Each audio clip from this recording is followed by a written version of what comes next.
Hi friends, நானா நிதுரா. இன்னைக்கு ஆடி ஒன்று. ஸோ அதனால எங்கள் வீட்டில் தேங்காய் சுட போகிறோம். ஃபஸ்ட் அந்த தேங்காய் கேட்ச் பிடிச்சா என் சூப்பர் பவரை காமிச்சா இப்படி ஆயிடுச்சு.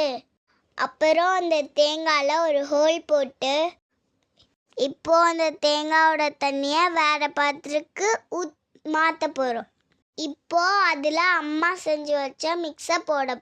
அதில் என்ன இருக்குன்னா, அரிசி, கடலை, வெல்லம் மூணும் அம்மா மிக்ஸ் பண்ணி வச்சுருக்காங்க. அதில் ஒரு பெரிய ஸ்டிக்கை இன்சைட் பண்ணால் இப்படி தான் இருக்கும். 2 போஸ் கொடுத்துட்டு சுட போயாச்சு. இந்த பக்கமும் அந்த பக்கமும் மாற்றி மாற்றி சுட்டுக்கிட்டே இருக்கணும். அது வேக கொஞ்சம் தேங்காய் ரெடி ஆகுறதுக்கு கொஞ்சம் டைம் ஆகும். பொறுமையாக பண்ணணும். எங்கள் பக்கத்து வீட்டுக்காரங்களாம் சேர்ந்து பொறுமையாக ரெடி பண்ணிட்டோம். இப்போ ஒரு ட்ரெஸ் சேஞ்ச். நாங்கள் பண்ண ஸ்வீட் இப்படி தான் இருக்கும். செம்ம டேஸ்ட். என் தங்கச்சி கூட ரொம்ப பிடிச்சிருக்கு. ஓகே, பாய்.